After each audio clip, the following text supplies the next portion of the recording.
Well, greetings and salutations, everybody. Welcome to the best damn movie-related show on the planet Earth, the John Campea Show podcast, coming from right here in our quaint little studio. I'm, of course, your host, John Campea. I'm joined in studio today by Ray Ora. I'm not talking about Brawny. Jonathan Voico's here.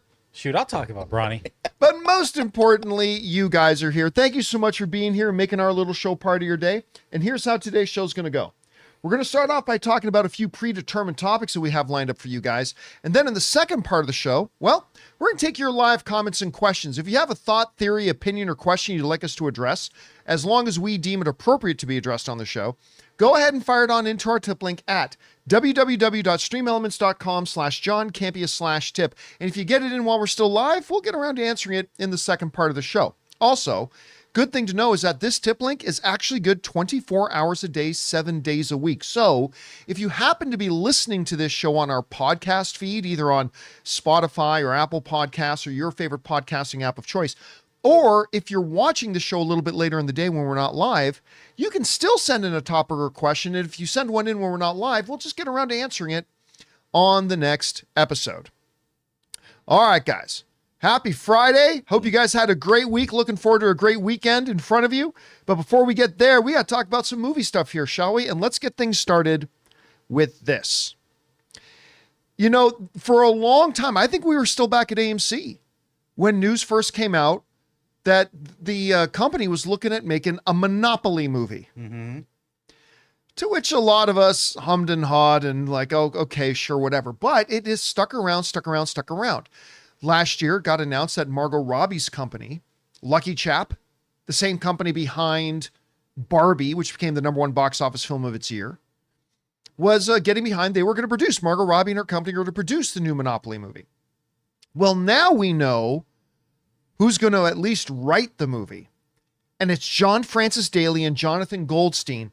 For those of you who may not remember the names, they wrote and directed Game Night, which I thought was awesome. Mm-hmm. The recent Dungeons and Dragons movie, which I thought was incredible. Horrible Bosses 2, wasn't as good as the first Horrible Bosses. Spider-Man Homecoming.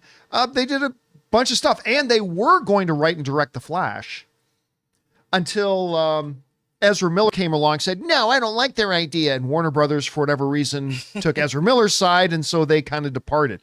But I love these guys. I've been very, very pro Daley and Goldstein for a while. And now, according to the Wrap here, they are going to be writing this Monopoly movie for Margo Robbie. They said the following. This comes to us from the Wrap, who said, Lionsgate has closed a deal for John Francis Daley and Jonathan Goldstein to write a screenplay based on Hasbro's classic board game, Monopoly, Lionsgate announced on Wednesday. The project is produced by Lucky Chap, once again, that's Margo Robbie's company, and Hasbro Entertainment, which is my wife's old company. Lionsgate extended its development rights to the beloved multi-generational board game with its purchase of E1, which was completed in December of 2023.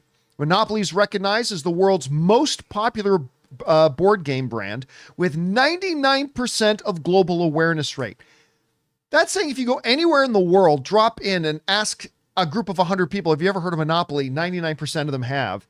Now, the beloved strategy game is available in more than 100 countries across the globe and has sold nearly 500 million copies since its debut in 1935, and I'm sure is responsible for probably at least 20% of all divorces that have happened in that time. Half of table flips. A lot of table flips. You know what? The only game I've ever come across that's become more contentious and can be like relationship ending more than Monopoly is Settlers of Catan. Mm-hmm. You ever play that? No. Oh, that's a relationship killer. I heard it was like the longest game ever. It is a very long game to play, yes, but it is absolutely a relationship killer. Some people in live chat saying Risk. That's my all-time favorite board game, Risk by the way. Risk can be kind of obnoxious. Is Risk. But it gets contentious, but I've never found it relationship ending. It's very competitive. But it's more like between friends. You just kind of want to punch your friend in the arm. Yeah, but Monopoly? That can end marriages. I almost said Prisoners of Catan. There's a spinoff for you. Settlers of Catan. I'm just now thinking of what you could have in Prisoners of Catan. That's a different game for a different set of people. You get 5 resources of soap on a rope. Anyway, so Settlers of Catan, very, very divisive. Okay, look.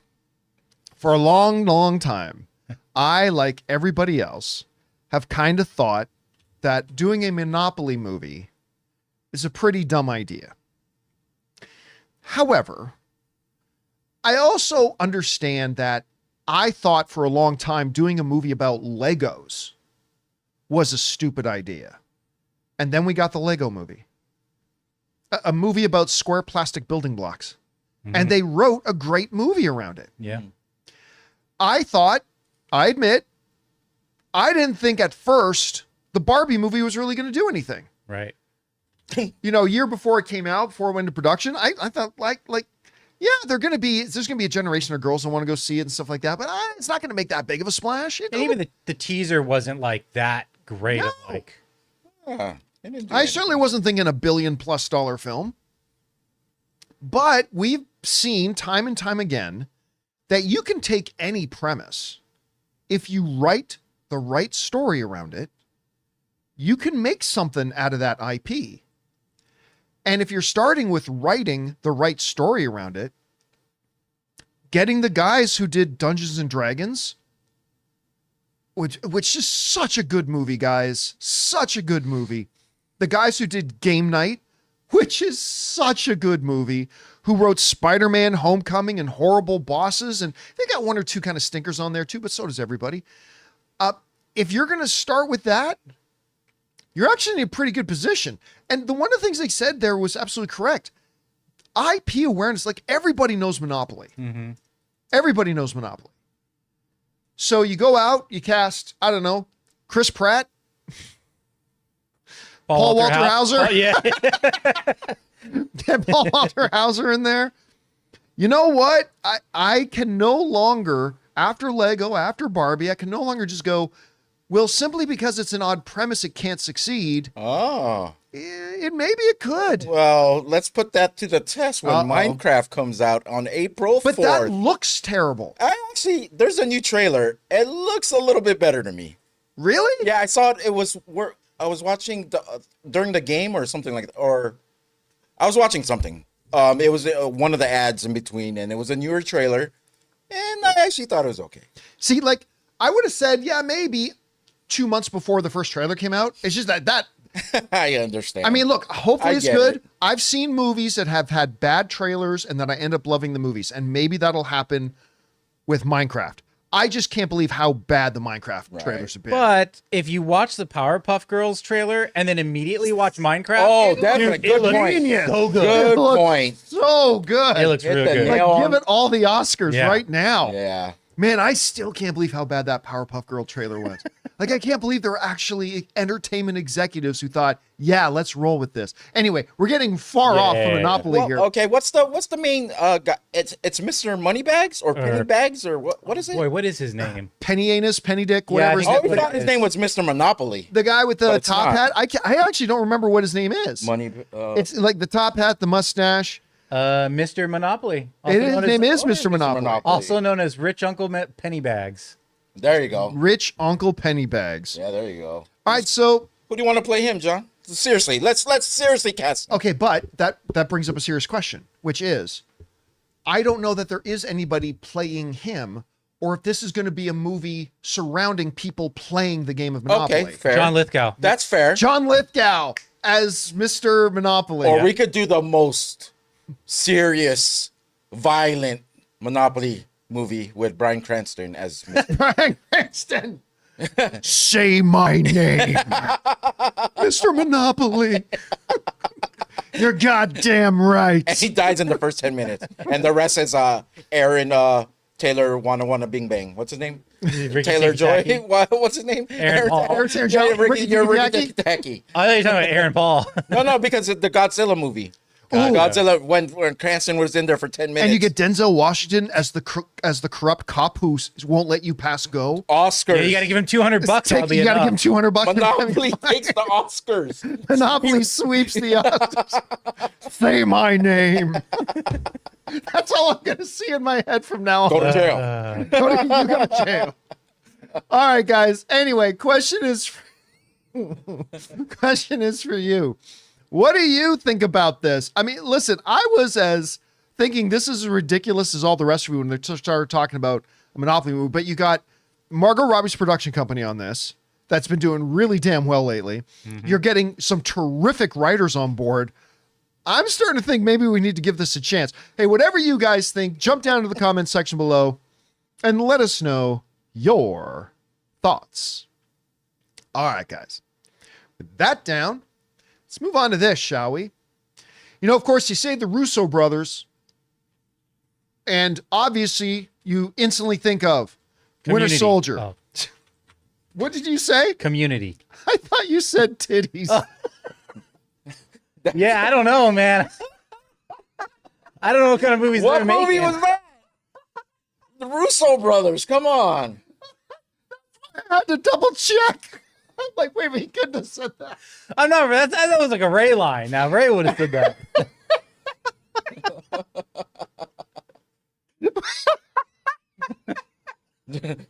The bosom buddies. Bosom buddies. There you The go. brothers.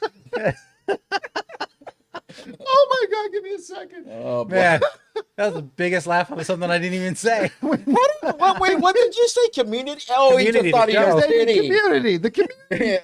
The director's of titty. When you say Russo brothers. I would love to have that title as a job, my job title. Director of titty. We better move on quick. He's gonna get us demonetized.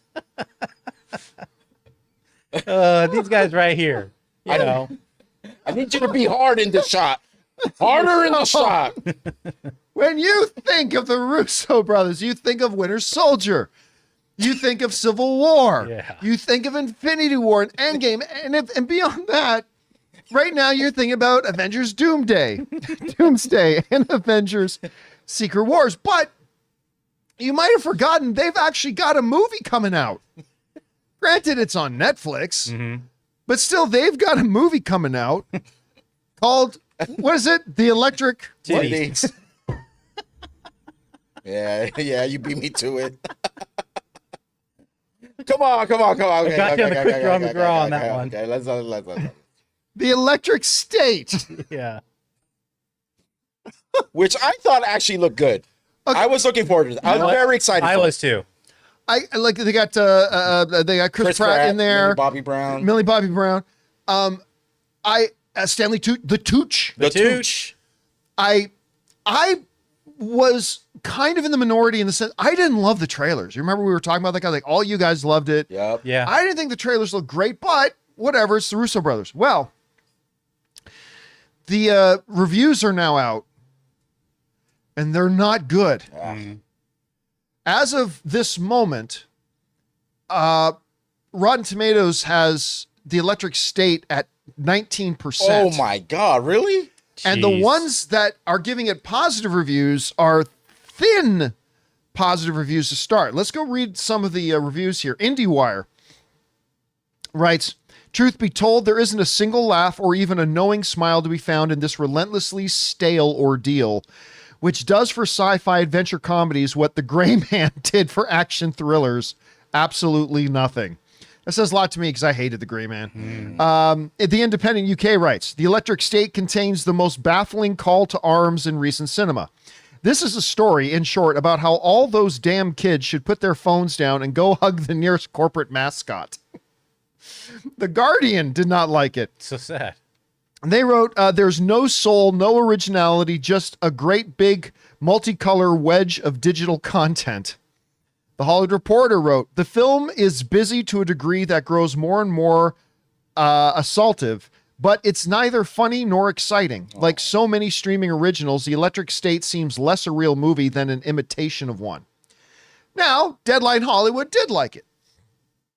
They wrote, shout out to movement choreographer Terry Notary and VFX supervisor Matthew Butler and his team for this seamless blend of CGI effects and animation that clearly shows the advancements in the field with genuine character work that soars here. The only good thing he could say was, hey, good job, visual effects. Untechnical, yeah. I hate that. Mama's Whenever- Geeky liked it. And they wrote, but it's not overwhelmingly enthusiastic. They wrote, Millie Bobby Brown once again proves she shines as a lead. It's not a perfect movie by any means, but it isn't terrible either. It's cute and fun and made me cry. Okay. Nothing wrong with that. have Let's been see. AI. Mike Zarilla wrote, most expensive movie in Netflix history is a massive $320 million boondoggle.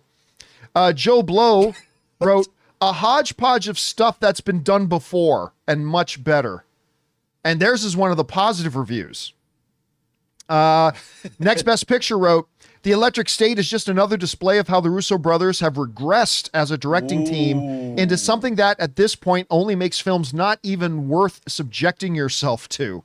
Variety didn't like it, saying directors Joe and Anthony Russo surprisingly undervalue their source material's blueprint, turning author Simon salient, I believe I pronounced that correctly, salient, bleak thriller into a whimsical, sanitized mess of mimeographed ideas from a handful of far better cinematic inspirations. And it just goes on and on. Man, these people were not for this movie. The bigger their words, the words they use, the worse the worse the review is. I feel like I need to carefully articulate this. Look, you guys know I am a big fan of Joe and Anthony Russo. I've had the privilege of no less than 3 different times they've come into my studios, sat down with me, spent time with me to talk. They're just great. And what they have done in the comic book movie universe, obviously with the Marvel Cinematic Universe, with 4 of what a lot of people consider 4 of the greatest comic book movies ever made, with Winter Soldier, Civil War, Infinity War, and Endgame. I love these guys. Make no mistake about it. I really do. However, even though I really personally like them, I have said that I have been critical of their non-Marvel projects. I don't, in all honesty, and I'm saying this as somebody who's a big fan of theirs, I don't know that they've made an exceptional movie since they left Marvel. And actually, I think they've made a number of really bad movies. Whether as producers, as writers, as directors, I think they've made a number of very bad movies. And no, before anybody wants to bring up Everything Everywhere All at Once, they actually had nothing to do with that movie.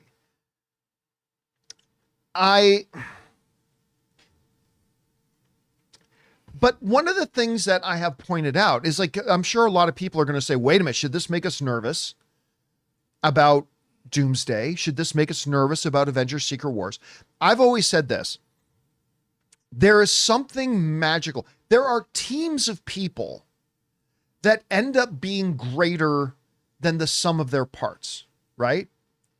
To go really old school, 90% of you won't get this. I don't even know if Ray's going to get this. The Killer Bees were a much better tag team than B. Brian Blair or Jumpin' Jim Brunzell were as individual wrestlers. Okay. Know what I'm saying? Oh my God. The When Road you bring up Warriors. the Killer Bees. The Road Warriors were a much better tag team than Hawk or Animal were as individual performers. I mean, and to me, yeah. No, go ahead. Go ahead. I was going to say, to me, I think that is something that is equivocal here to when you have the Russo brothers working with Kevin Feige, magic happens. I mean, they are no less than 4 for 4, not just 4 for 4, but completely knock the ball off the cover out of the park 4 for 4. When they're doing stuff separately, without that chemistry they have with Kevin Feige, they've struggled a bit. Now, I am not crap talking on The Electric State because I haven't seen it yet myself. I'm just going off of what the general consensus is from a lot of these critics who I personally know are also big fans of Joe and Anthony Russo. So, am I surprised to hear that a lot of people aren't liking The Electric State? Well, I didn't think the trailers looked very good, so I'm not surprised. And also, I think Joe and Anthony Russo don't fire on all cylinders when they're not working with Kevin Feige.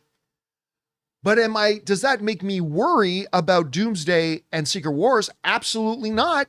Because when you get that chemistry, that formula with the Russo brothers and Kevin Feige together, Well, then you got Hulk Hogan and Randy Macho Man Savage with the mega powers. Oh. Then it's like, boom, great things can happen. Sorry for all the WWE references.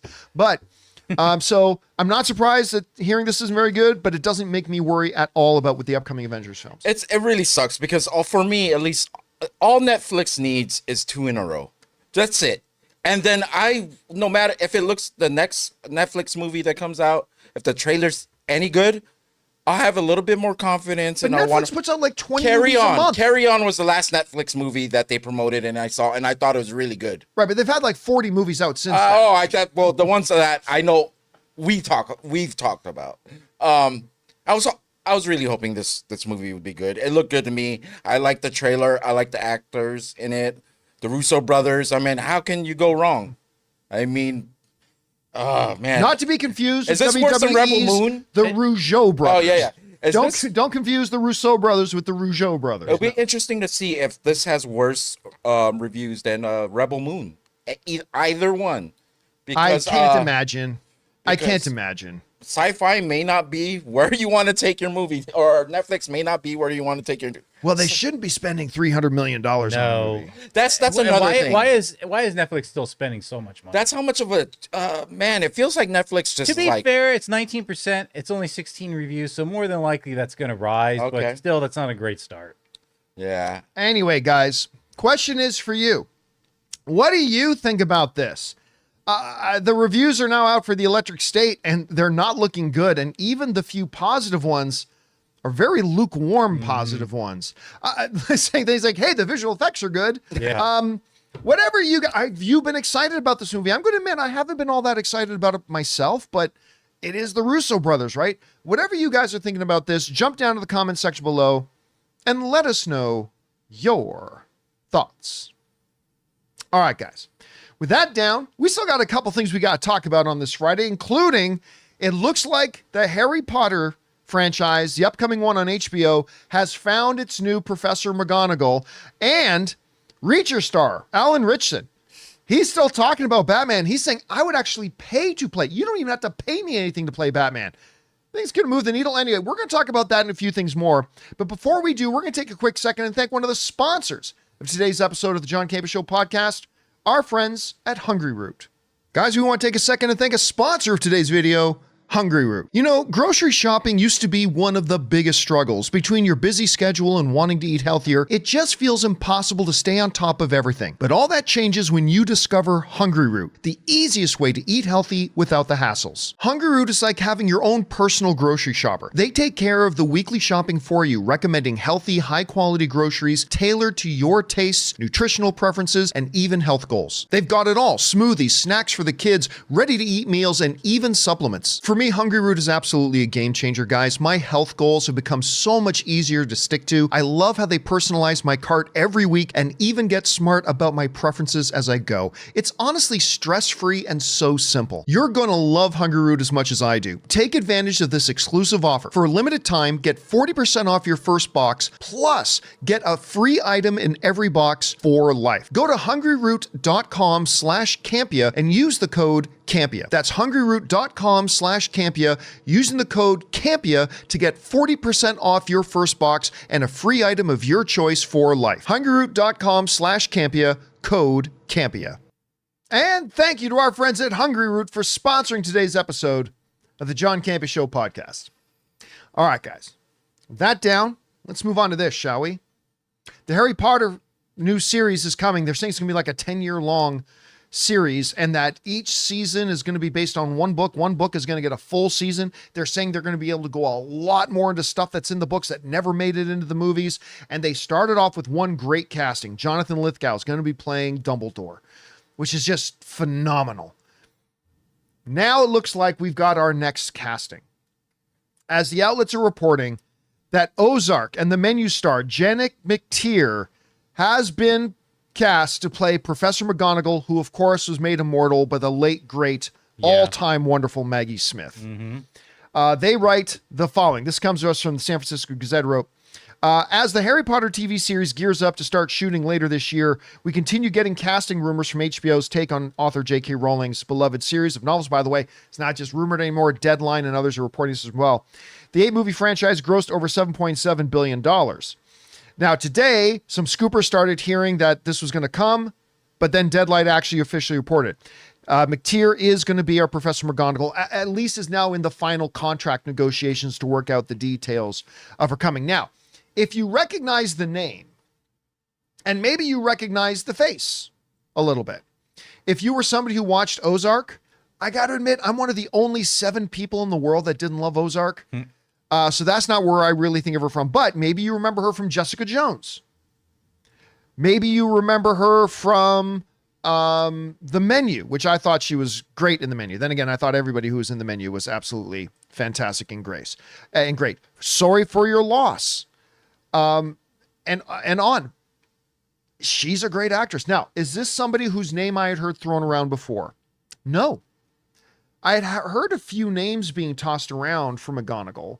I must confess that McTeer's name was not one of those names, to be honest with you. By the way, you can also see her, catch her a little bit in the new Old Man. Oh, and she was Hera in Chaos, that series that was just on Netflix with Jeff Goldblum. Yeah. I got to admit, I didn't love Chaos, but she was really good in it. She was really good.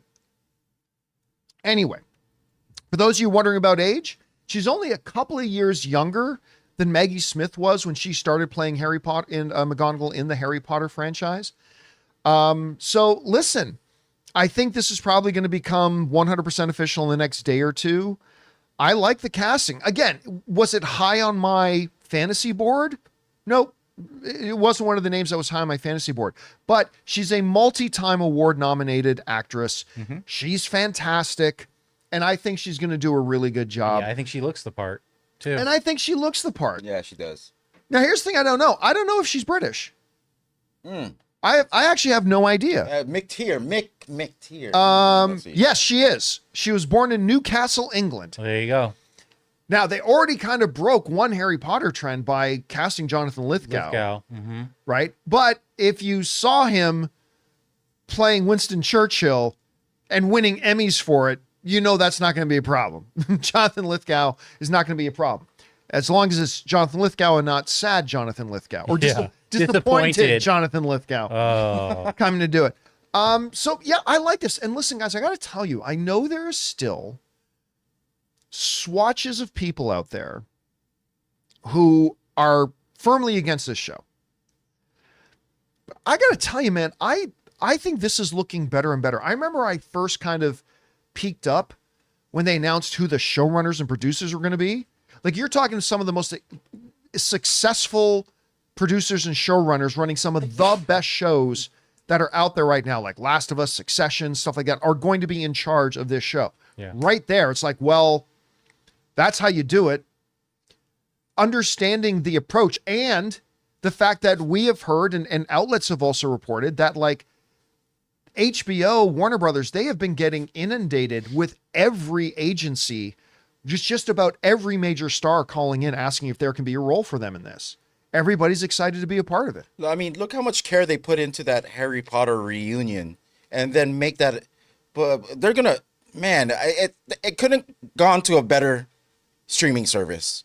Like Harry Potter, it belongs on this service.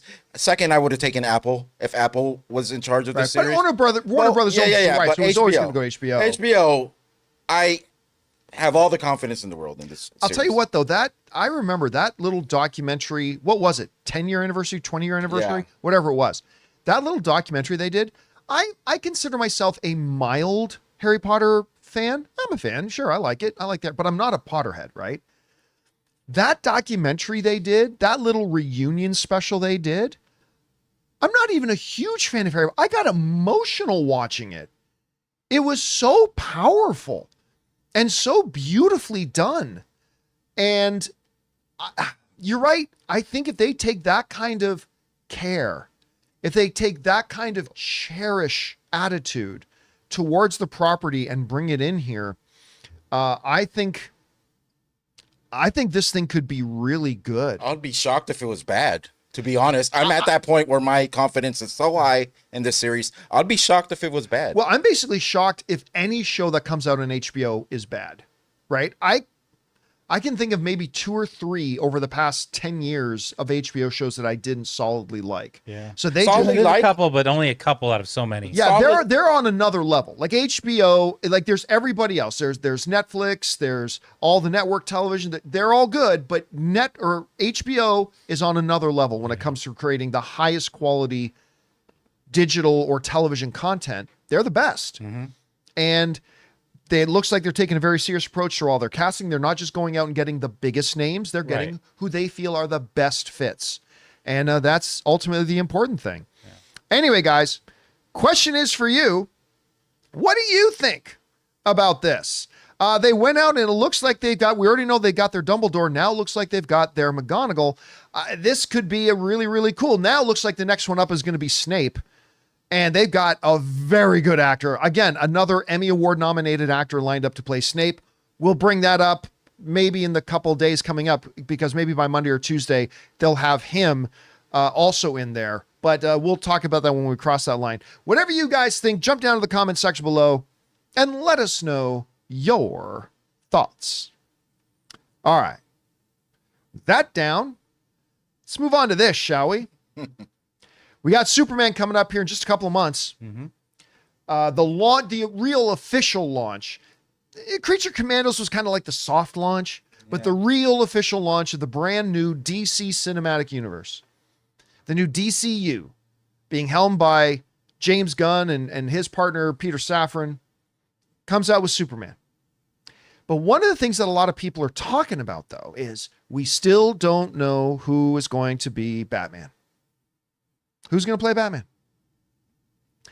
One of the names that constantly gets thrown around is Alan Ritchson, the guy who plays Reacher. And for good reason. It's a guy who has shown he can carry his own primetime, high-profile project like Reacher.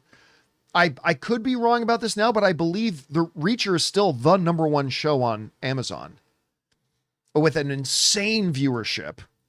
He's clearly got the physicality to bring to it.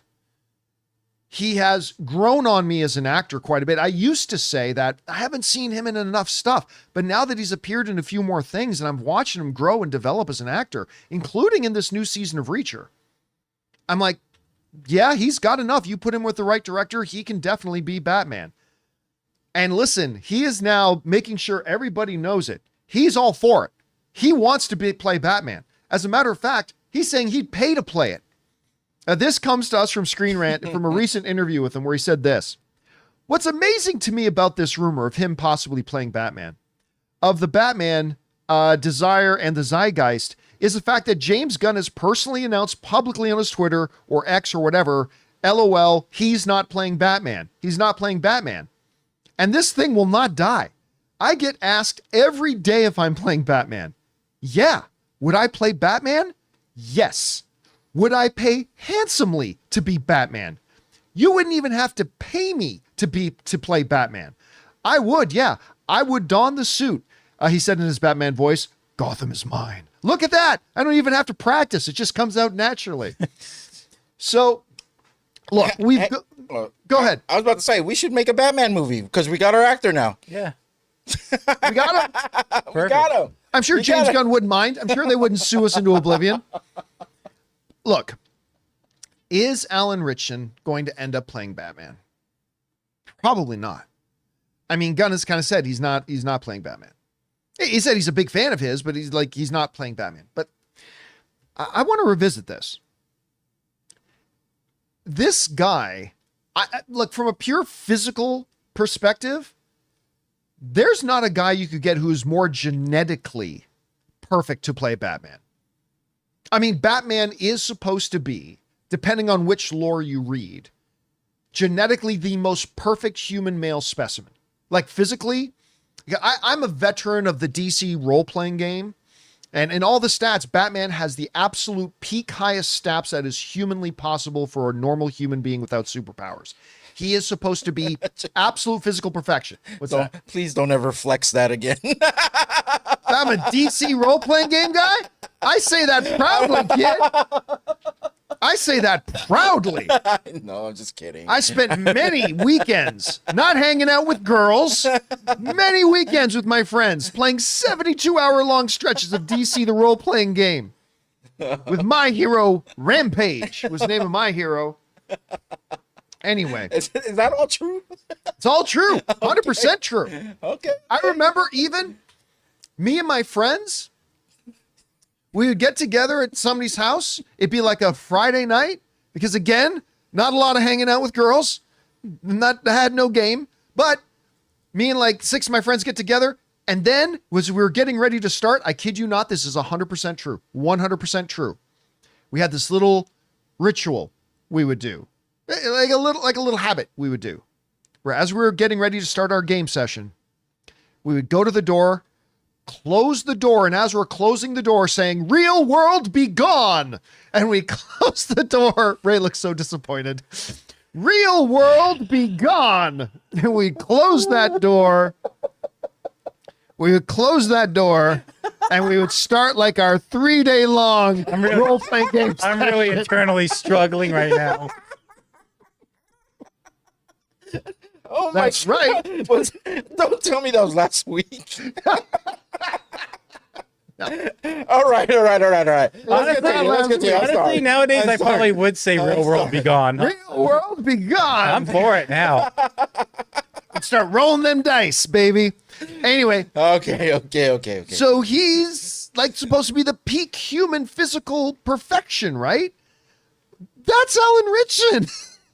And who can actually act. And who has a track record now showing he can carry a franchise. Is he about to win any Oscars? No.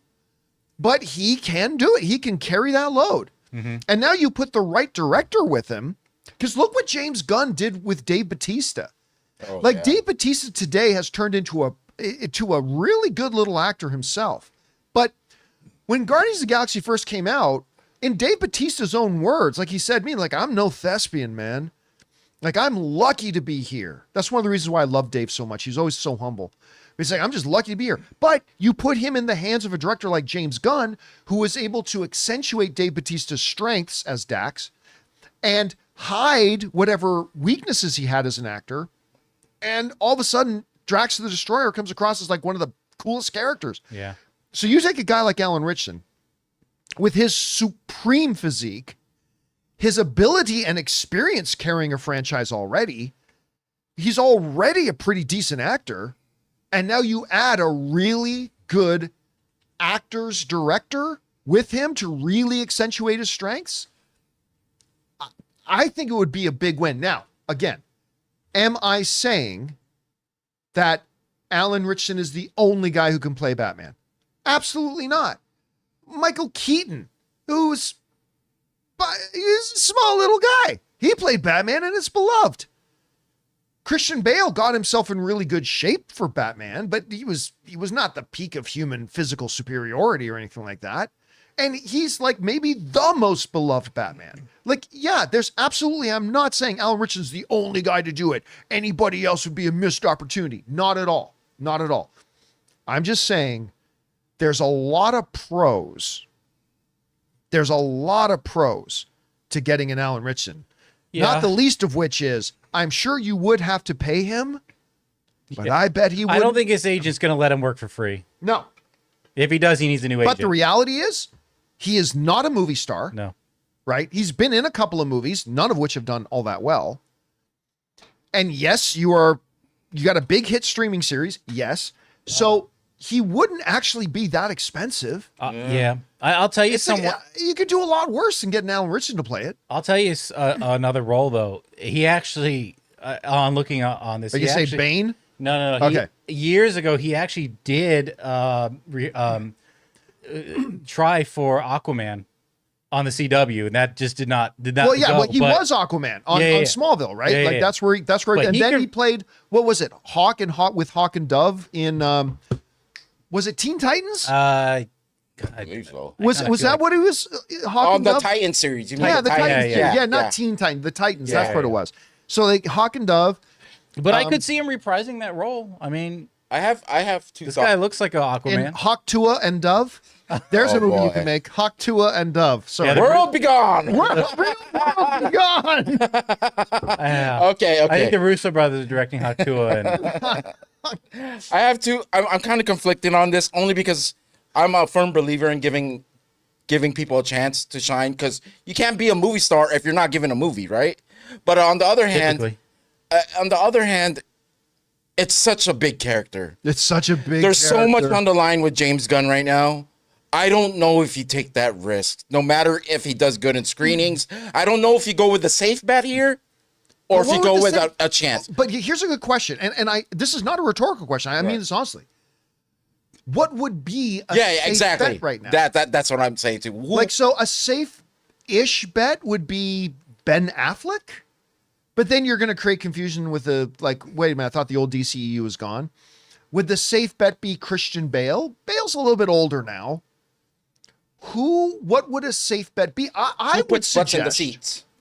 I would suggest that Alan Ritchson, having the absolute physique already, being the star of one of the most popular shows on streaming at the moment. I mean, I think that's as safe as a bet as you can get. Jake Gyllenhaal is a lot of people watch us saying Jake Gyllenhaal. I've said for a long time I thought Jake Gyllenhaal would be a great Batman. yeah. Oh yeah, definitely. But again, he's getting a little bit older now, which is fine. And do you look at the interaction, or do you actually look at interaction with him and Corn Sweat too in making this decision? Well, I think that Do goes you actually into look it. at? I think if you're James Gunn, if you're James Gunn as the head of the studio, whoever your director is directing Batman, you get their top choices and you bring them in and you screen test them with David Cornsweet. I agree. Because I think that's a great point, Ray.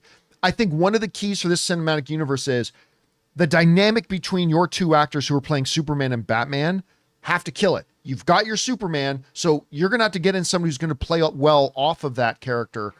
I think that would be absolutely one of the deciding factors for sure. Mm-hmm. So it'll be interesting what they do. Anyway, guys, question is for you. What do you think about this? Alan Ritchson continues to bang the drum, man. He's saying, look, James Gunn says I'm not it, but people keep asking me. And listen, just to be clear, I would pay to play this role. I don't think he would be the worst choice in the world. I don't know. However you guys think about it, jump down to the comment section below and let us know your thoughts. All right, guys. With that down, it's time for us to move on to the most important part of our show, which is, of course, taking your live comments and questions. But before we do that, we're going to take another quick moment here and thank another sponsor of today's episode, our friends at PrizePicks. Hey, guys, we want to take a second to thank a sponsor of today's video, PrizePicks. All right, guys, if you're watching basketball this season and not playing PrizePicks, you are seriously missing out. This is hands down the most fun way to get in on the action. PrizePicks is daily fantasy made easy. You just pick more or less on at least 2 player stats like points, rebounds, or assists for a shot to win up to 1,000 times your cash. It's available in more than 30 states, including California, Texas, and Georgia. This week, I'm looking at the board and I'm going with Luka Doncic for more than 25 points and Jason Tatum for more than 8 rebounds. That's my lineup. Simple, quick, and way more fun to watch the games. And on top of that, PrizePicks hooks you up with awesome promos like Taco Tuesday, where you get player projections at a discount for even bigger value. So download the app today and use the code CAMPEA to get $50 instantly after you play your first $5 lineup. That's right. Just play $5 and you get $50 automatically. PrizePicks. Run your game. And thank you to our friends at PrizePicks for sponsoring today's episode of the John Campea Show podcast. All right, guys, with that down, let's get over to your comments and questions here, shall we? Jonathan, what we got up first? We got Eric Escoto says, hey, John, I'm excited to see RDJ play Dr. Doom, but it reminds me of what you've said in the past. An actor is there to serve the story, not the other way around. If they don't have a very unique way of explaining the casting, it will come off very CW. But that's the point. The point is the story idea they have necessitate Robert Downey Jr. playing it. They weren't just sitting around a diner go, why don't we just get Robert Downey Jr. to play him? I guarantee you it started with the idea that what if, and from the emotional angle and the way we're using multiverse and all that kind of stuff, what if the face of humanity's greatest hope suddenly became the face of humanity's greatest fear. And I guarantee you that's where the idea started. It started with the story idea, because I 100% agree. You don't just go, oh, let's just get this person making it. Because if they were going to do that, here's what would have happened. They would have just gone out, gotten Robert Downey Jr. and say, we're bringing back Iron Man. Mm-hmm. That's exactly what they would have done. If the whole idea was starting with Robert Downey Jr. and then worried about story later, they would have just gone, time to bring back Iron Man. Time to bring back Tony Stark. Because guess what? That would have got a lot of people excited. I 100% guarantee you it started with the story idea. What if in our multiverse, and I hate multiverse personally, but this is what we got right now. What if in this whole multiversal scenario we have, especially leading into something like Secret Wars, where friendly faces are now adversaries, and we have worlds having to fight worlds? What if the face of humanity's greatest hero became the face of humanity's greatest threat? And what could you do with that dramatically? I 100% guarantee you that's where they started. Now, whether it works or not, I don't know. We'll see the movie when it comes out. It's coming out next year. But that's where I believe they started with it. All right, what's next? We got Amanda says, hey guys, I have a question about the movie Troy. Why isn't that movie more famous than it is? I watched it recently. It has big stars, amazing visuals, and great action. An epic story and similar to Gladiator in a way, but not known like Gladiator. Frankly, because it's not that good.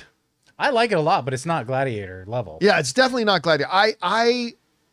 Because I loved Eric Bana in it. You had Brian, who's the guy from Succession? Brian Cox. Brian Cox in it. Of course, Brad Pitt. Orlando Bloom. Yeah, wasn't that also like Peter O'Toole's one of his last? Oh, yeah. I mean, it's an incredible cast, and it had all the pieces. It had all the pieces. Now, I didn't hate the movie, but I didn't think it was that good. I thought it was okay. It was all right. Yeah. And it's 20 years old. You know, it's like something in 2004, and you're wondering why don't people talk about this 84 movie? It is, by the way, the movie that has one of the greatest all-time editing gaffes. All right. Where, like Brad Pitt, we are lions. Right. And you see an airplane in the background. Wow, they got lions. They got planes back then. You can look that up on Google. You know what? That was background. Indiana Jones. Indiana Jones had over. Indiana Jones had the amulet mistake. No, but I'm saying he was in the plane because of Dial of Destiny. He flew over. That was him. That's right, flying over at the time. Yeah. All right, what's next? Mattaween has a two-parter. Says, John, during a recent trip to Vermont, a friend told me about the Great Canadian Maple Syrup Heist of 2011, where some guys stole over $18 million worth of Canada's strategic maple. They just made a movie about it, actually. Syrup Reserve, yeah. There's an episode of Netflix Dirty Money about it, as well as a Fargo-esque comedy on Prime called The Sticky, starring Jamie Lee Curtis. Yeah. Holy cow, you Canadians are serious about your syrup. Number one, we are, because maple syrup is awesome. But number two, because it's a huge economic thing. It's a huge industry. Yeah. Maple syrup, because there are definitely places in the United States that are very far north that have really good conditions for generating good maple syrup. But the ideal weather conditions are mostly in Canada for it. So listen, anything involving money, and that's just the thing, whatever industry you're naming, whether it's the steel industry, tire industry, weed industry, maple syrup, whatever generates money can become the background for an interesting story. Maple syrup with weed. Maple syrup with weed, infused weed. Yeah, there you go. All right, what's next? All right. Jake Galba has a $20 tip. Thank you, man. Mr. Campea, what teams would you like to see in Secret Wars? I want to see new Guardians with Banner, Hulk, Thunderbolts, Toby, Spider-Man. Deadpool. I would love to see Mystery Men make their long-awaited appearance. You ain't gonna see that. Honestly, my answer is none. None. I just want them to write the best story. Yeah. And whatever characters make that story serve that story best, have them. I'm not one of these guys who sits there. Now, of course, the fandom part is like, hey, that guy popped up, cool, but I'm not one of these fans who's put this in it and put this in it and put this in it.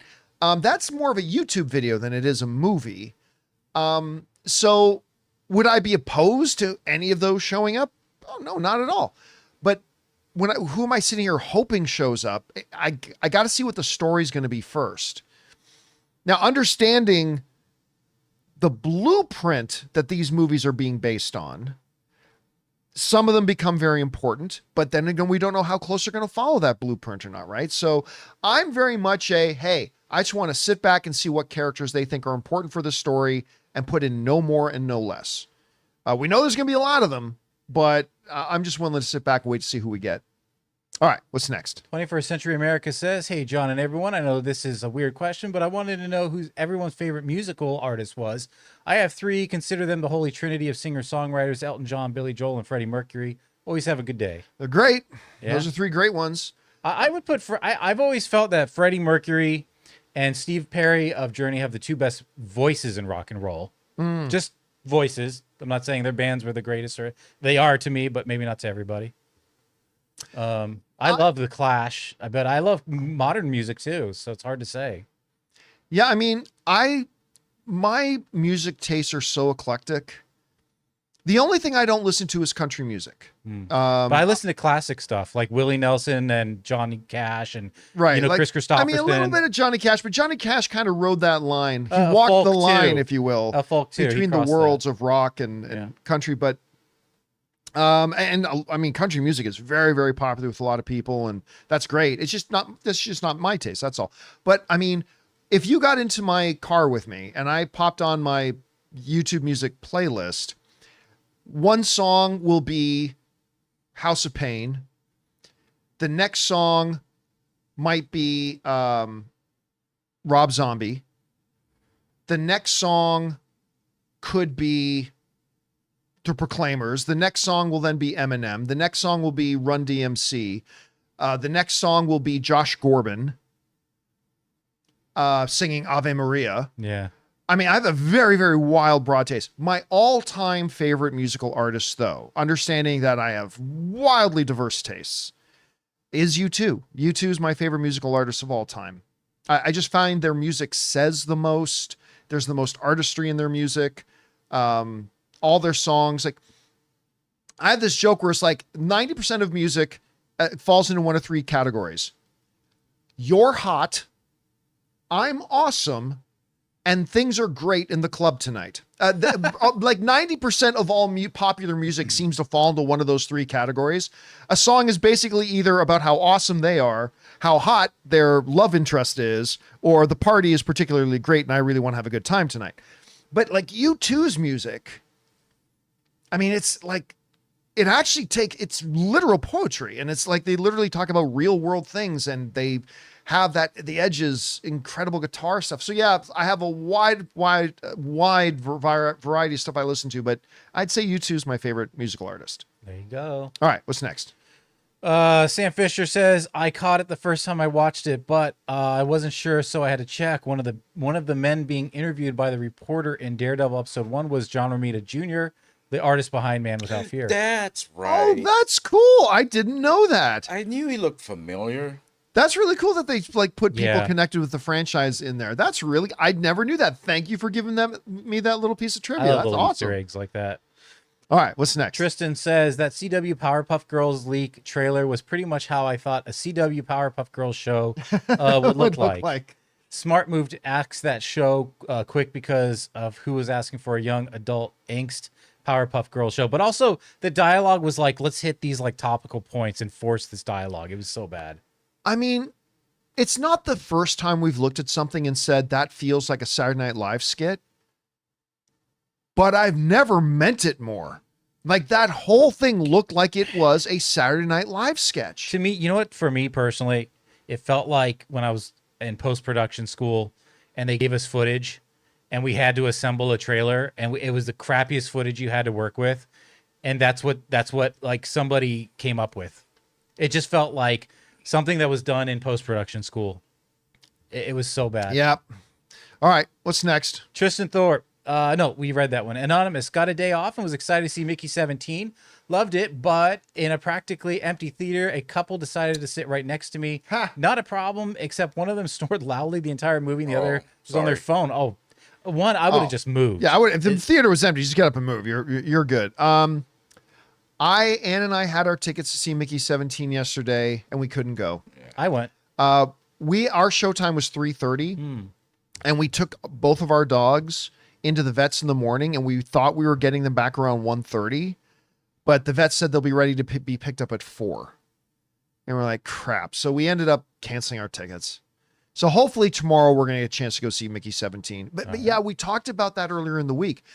Everybody says it's a really good movie, but the box office projections for it looked really bad. And I think it would be. It's kind of like how people like received Moon and stuff like that. You know, it is very sci-fi. Did you enjoy it?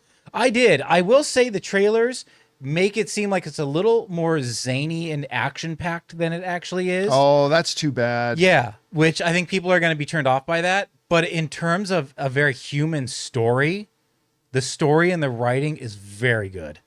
Because you're right. Even the preview they showed us at CinemaCon, I got the feeling that this is going to be a movie with heart and a message, but it was going to be kind of wacky and like have this crazy kind of humor. It is. And man, Mark Ruffalo, wow, it's great. You really hate his character for good reasons. Like, all right, the performances are wonderful, but it's not like this action-packed Marvel movie. Don't think it's like that. Okay. What's next? Venom's dentist. Best line from Born Again.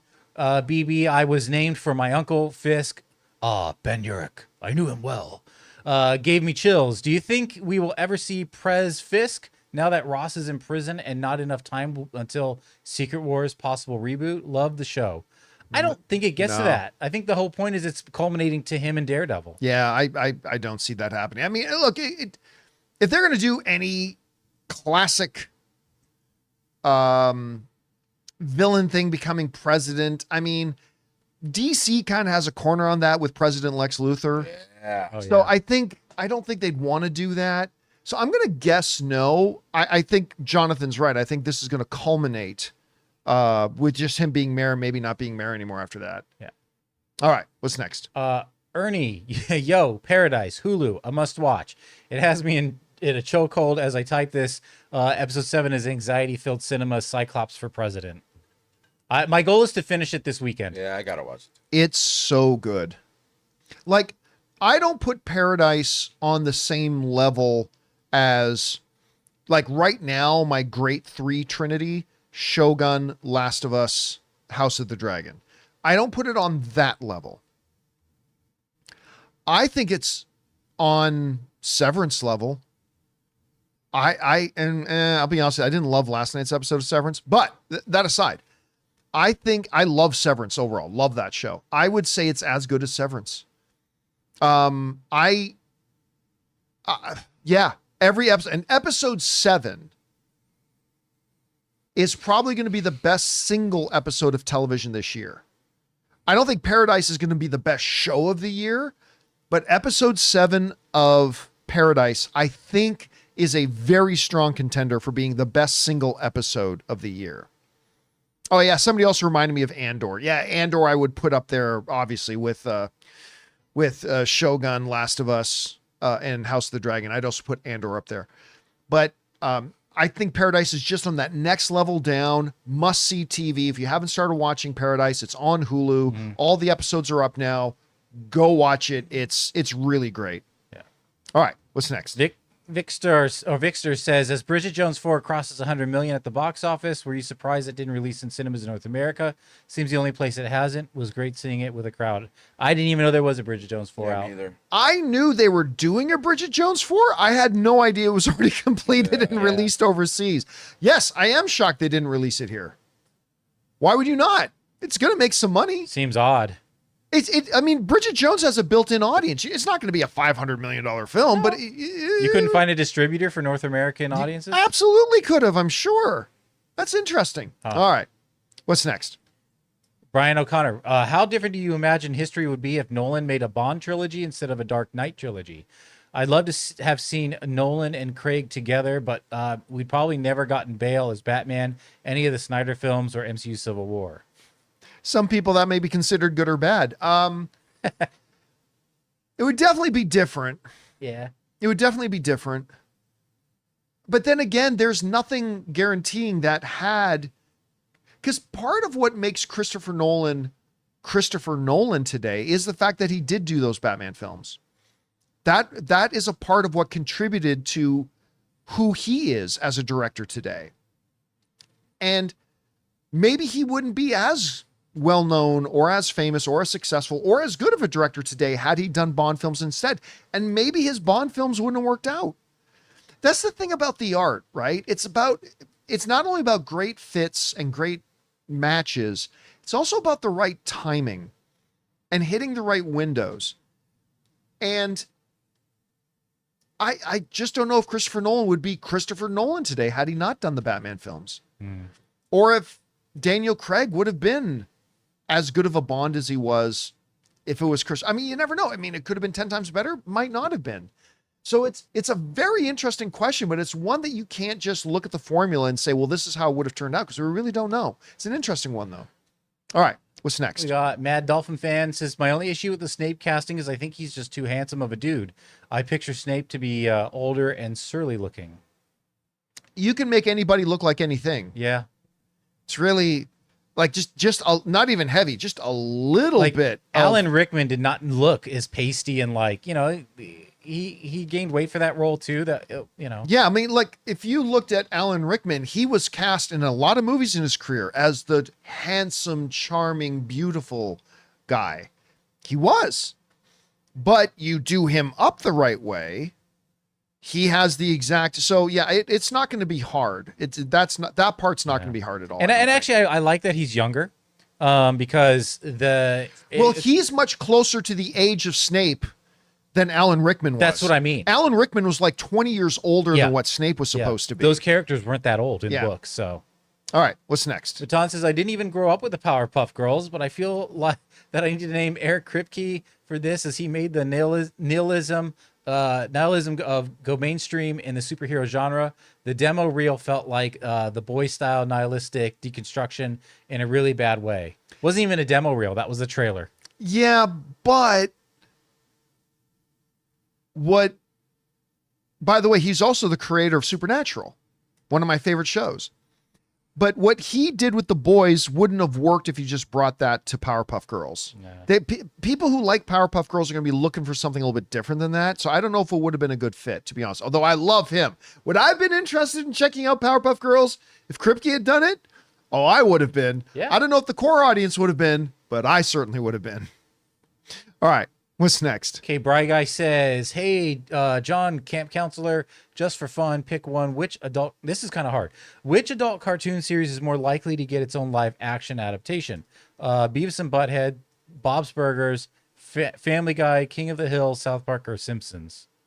I feel like Bob's Burgers could be transferred the easiest. I was going to say Bob's Burgers would probably be the easiest. I'll leave it up. The next one, although you need some CGI, would be Family Guy. Yeah. But which would be the hardest? Oh, no. He's asking which would be the most likely to get it. Bob's Burgers would be the easiest one to do, but I don't know that it would be the most likely one. I don't think Beavis and Butthead plays as well anymore. And I don't think it has the same popularity today. I love Beavis, the newest ones. I'm just saying. I understand, but for modern audiences, they're not into like heavy metal. Right. So two Heschers from like the late 80s, early 90s isn't going to play. Yeah, I don't think Beavis and Butthead would carry the same popularity today. It would just play off as another Dumb and Dumber in a different style, which is Beavis and Butthead style. That's the way I would see the movie. But what's the other one? Family Guy? Family Guy. Family Guy. Family Guy is the one that would have the easiest time being a success. And King of the Hill, I just don't. Why even do that? I don't know. King of the Hill is a lot of just in the backyard talking. All right, what's next? R2L, the negative reception of Electric State proves the outside of Marvel, the Russos have the worst track record post-Endgame.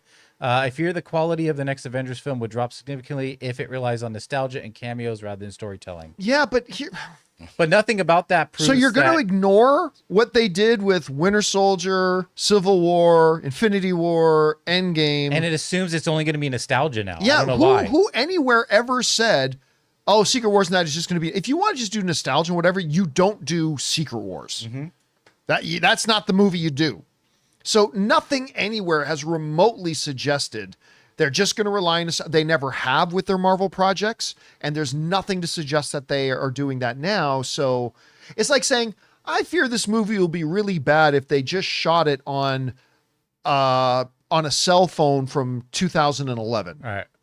Okay, but there's nothing suggesting they're going to shoot the movie on a cell phone from 2011. You know what I'm saying? So I wouldn't worry about it. Yeah. All right, what's next? Sam P says, "Hi, John. I heard a rumor I love rumors. that Sonic Movie 4 will be the last movie. It's just a rumor, so it should be taken with a grain of salt, but would you believe this to be true? I wouldn't, since the movies each do a little better and get better reviews as it goes. I think it will be the last if they do it." I think it will be the last. Yeah. To me, it's diminishing returns. I listen, I liked Sonic 3. I had a good time with it. I came out of that really happy with it. It did the best, but it didn't get the best reviews. Yeah, to me, I think it was the least good of the three. Mm-hmm. It's just becoming repetitive now to me because it's okay. We've done Dr. Robotnik, and Jim Carrey has owned this series. Jim Carrey's been great in this, but the post-credit scenes are all the same. Now we've got this character coming. Oh, look, now this character's coming. Oh, now look, it's the same thing. And when they did the Knuckles series, I was really excited about because I love Knuckles in Sonic 2. But it was bad. So yeah, I could see them doing. I think they know 4 is probably about as far as they can go. Yeah. So again, anything can happen. Oh. We'll see. I still remember, God, for a year I had people telling me I was an idiot because I didn't believe Sonic 3 would make $1 billion. Like every day people were like, John, you just don't understand how popular Sonic is. I understand we've already had 2 of them and they didn't do that much. I think, But- yeah. Yeah. I think if they do another one after this one, I actually do believe probably be the last one. It would have to be some crazy crossover with either Mario or Pokemon. It would have to be one of those things where it would be just like some insane 2-property thing. But another Sonic movie after this final one, if it is, would have to be one of those, I think. All right. What's next? Ron says it's clear now that Cap 4 isn't catching Venom 3, which is at 479 box office gross. Do you think it could at least catch Aquaman 2, which is 438? Either way, we're probably not getting another Sam Wilson Cap film, which is a shame. Film wasn't good, but Mackie deserved better. Listen, there's always going to be a place for Anthony Mackie in the MCU. Oh, yeah. I think Sam Wilson's a great character. I don't think Sam Wilson is Captain America. I also don't think Bucky should be Captain America. I don't think anybody should be Captain America other than Steve Rogers. That being said, there's always going to be a place in the MCU for Sam Wilson because Anthony Mackie is a great actor and he's a team player and he brings a level of charm and charisma that the MCU desperately needs. And I mean, yeah, look, I'm not terribly shocked that Captain America is roughly going to be one Black Adam. I don't think it catches what was the first movie he mentioned? Oh, Venom. Yeah, 3. I don't think it catches Venom 3. No. But and again, at the end of the day, it just wasn't a very good movie. But that's just my opinion. Some people really like it, and that's awesome. To me, it just wasn't a very good movie, unfortunately. Mm-hmm. But there will always be a place for Anthony Mackie in the MCU and for Sam Wilson because he's a great character. He's a fun, great character. You just got to use him right. Mm-hmm. It's like any character. You just got to use them right. And if you do, it's a total winner. All right, what's next? Curious Chris says, I said that I thought the pacing of Daredevil was too fast. I misspoke. I have no issue with the pace the events are unfolding. I meant that I felt the editing in and between scenes had a faster rhythm than the original. I personally prefer the original slower pace. Again, I'm not sure that I agree. I'd have to look shot for shot. It didn't feel cutty to me. No, it never felt like that to me. But again, maybe if I sit down and watch it again, which I plan on doing, I'm going to watch the first 2 episodes again before episode 3. Maybe I'll start seeing what you're seeing. Again, just off the top of my head, I don't think that I agree, but maybe if I look more closely, I might see what you're seeing.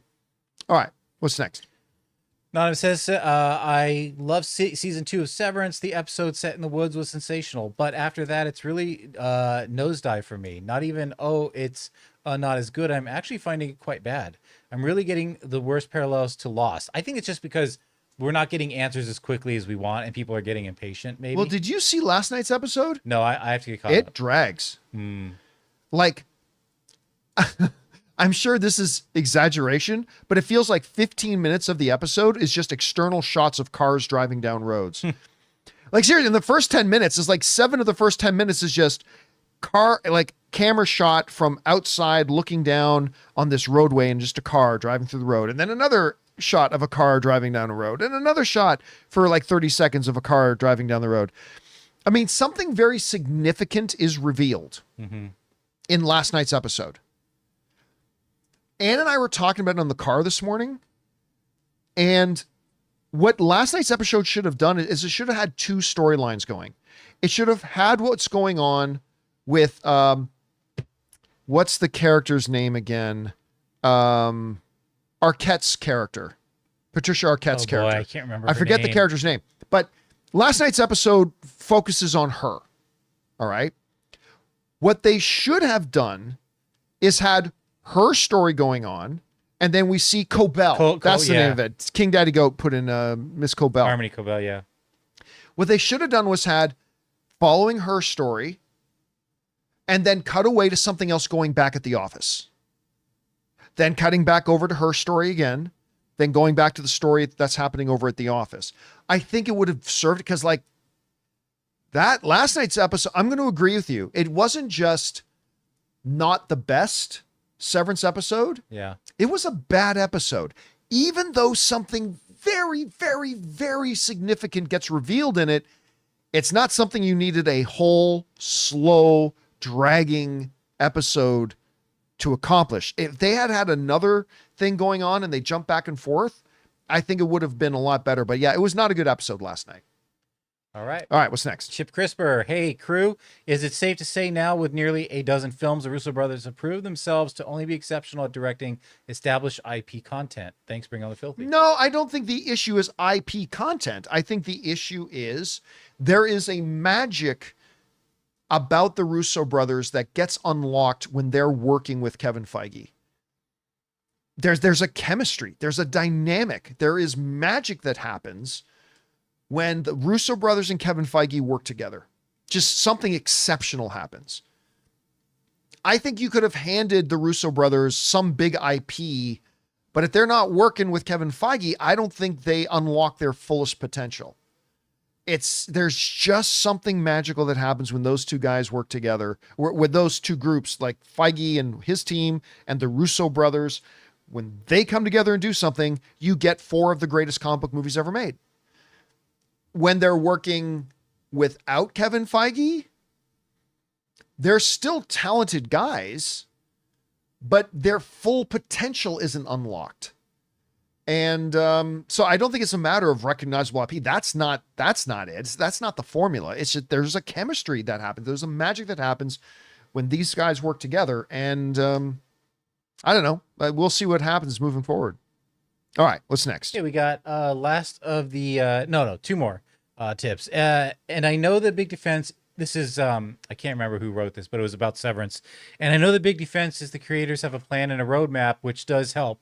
But if you're constantly raising up questions with many twists and turns for the sake of them, then that's a bad plan. It may pay off, but I'll tap out before I get there. Here's the challenge that something like Severance and other shows like it face. It's challenging, but not all that difficult to create a great mystery. Mm-hmm. The real money shot, though, is can you give it a satisfying resolution? Like Lost, right? Yeah. You have the mystery box. What is the island? Yeah. Great. You set up this incredible mystery and these weird things happen and you discover little clues. But man, the payoff is the tough part. Wait a minute. It was all this all along, and it left a lot of people dissatisfied. And there have been other shows like that is like you set up this incredible thing. Like I haven't caught up with damn it, what's the name of the show? I'm forgetting the name. No, not Silo, but where people driving who end up in this town are now trapped in this town. From. Thank you. Like, I'm not caught up on From, okay? I'm not caught up on From. But From also has that interesting dilemma, right? It's like similar they have cast this to Lost too. Amazing setup, this amazing mystery where we're going, what the heck is going on? But are you going to be able to pay that off at the end when we finally find out what's going on?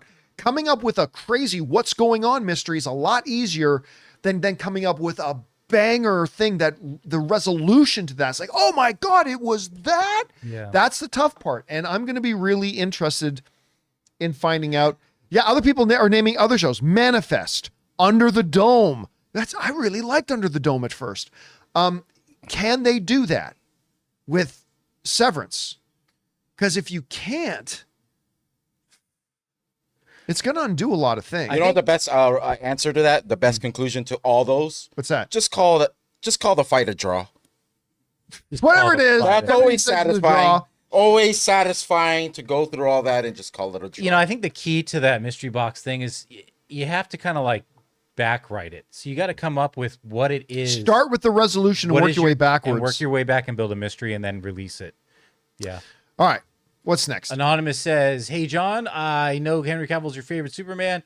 It was what made him your personal favorite. And if you think David could live, I think they meant to say what was it that made it your personal favorite, and could David live up to or surpass him and take your new favorite Superman?" Could David surpass? Of course he could. 100% he could.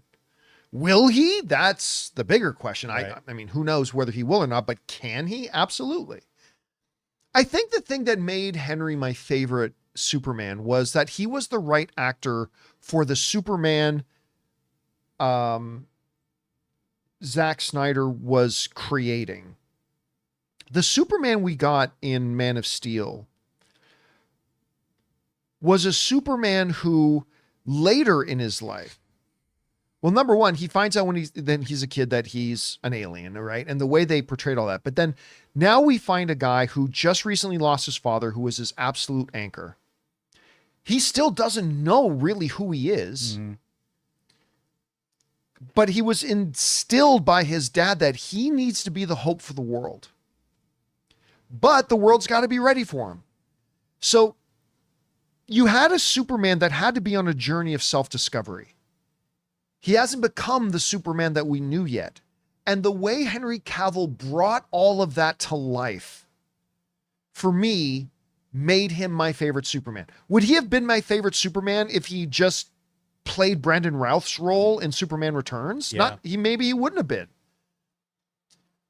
But it's all about chemistry, and it's all about fit. Henry Cavill was the right guy to play that Superman, and the match was perfect to me. Can David Cornsweet, with his version of Superman, which is going to be a different Superman than the one Henry gave us, can he even surpass that kind of match and fit with the character? Sure he could. And it's going to be tough, but it could happen. All right. What do we got up next? All right, we got some member questions here. From our beloved channel members. Thank you to all you guys who are our channel members. Yep. Jose has just asked, are you caught up with Invincible? No. I watched the episode with Charge Station. Is that the name of the villain? The guy whose sister and his nephew died, or his niece died in the battle between Omni-Man. And it was very much like the beginning of Batman vs. Superman. There's this episode of Invincible where it starts with this one guy who's hanging out with his sister and his sister's little girl. And then they go home into their building. And then you realize this is a couple of years ago when Omni-Man and Invincible had their big fight in Chicago and buildings collapsed. So his sister and his niece died. And ever since then, he's been, Invincible's gotta pay. So it was very much the beginning of Batman versus Superman. But it's still really good. But that's the episode I'm up to. I haven't seen. Powerplex was his name. That's right. Powerplex. Okay, we got Matt says hello. Hey, John and crew, happy Friday. I'd love to know what filmmaker has the biggest influence on your film taste.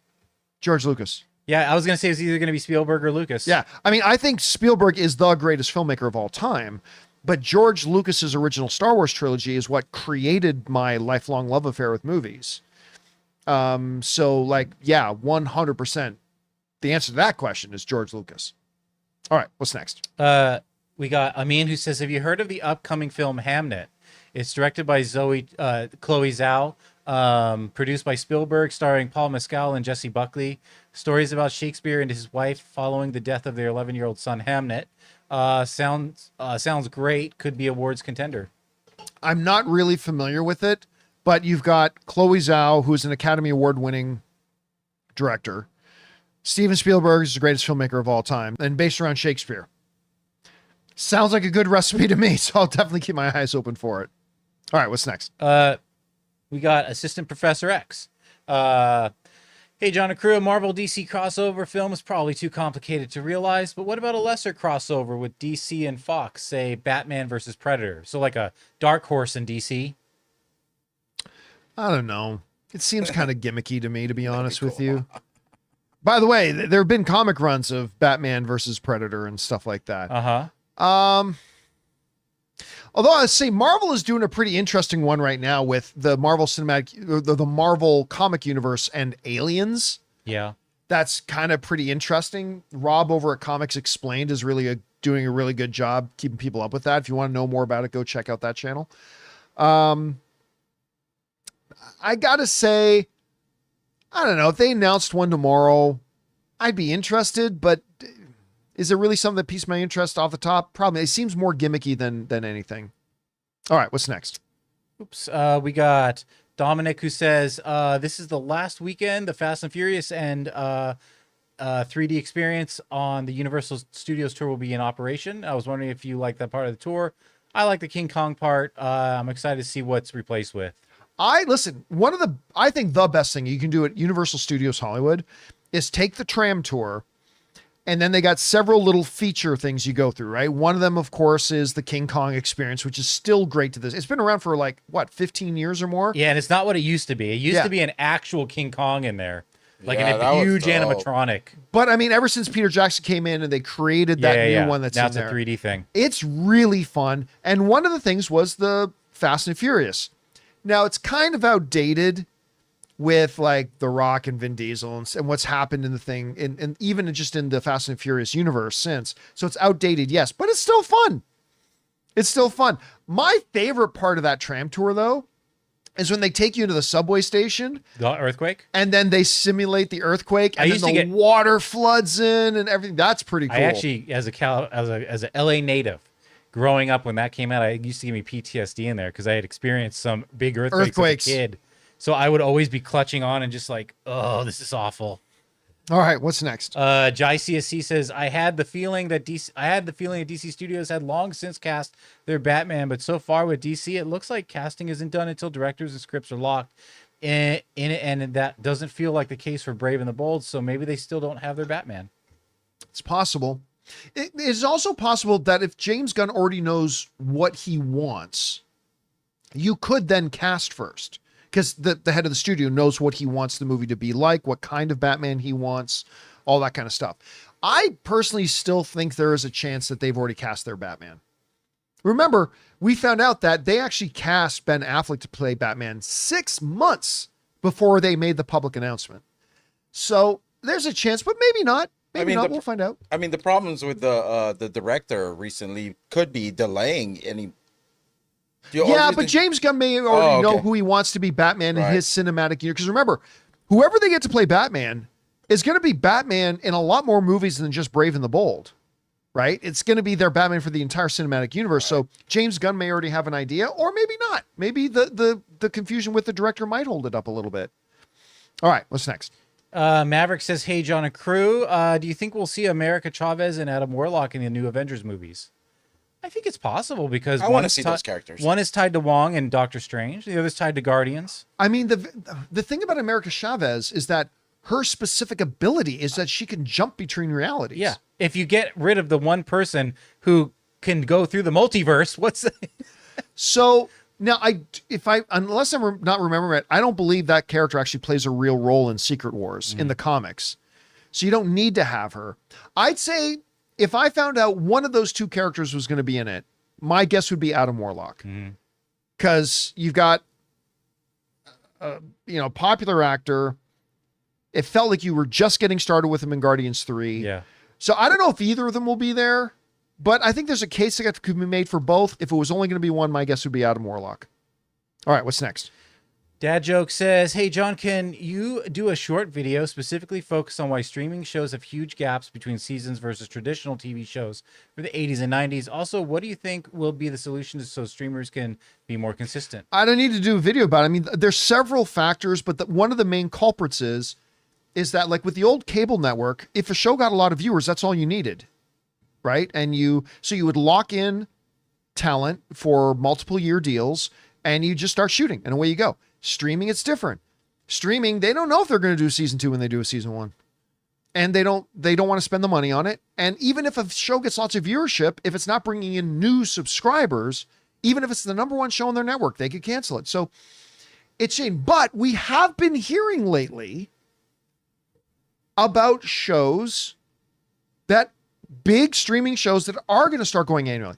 The showrunner of Daredevil just said, yeah, no waiting 2 years in between seasons. They're shooting Daredevil season 2 right now. And they said they've already announced it's going to come out in 2026, season 2. I think they just said Paradise they've already announced season 2 and they're already going into production and it's going to be ready for 2026. Yeah. So hopefully more and more, we're going to see these streamers start to give us a season every year, because there is no excuse. Cable could do 20 plus episodes every year. You guys in streaming, you're doing like 8, 9, 10 episodes. And last I checked, they have access to the same sound stages as network. So hopefully it'll get more and more like that. Yeah.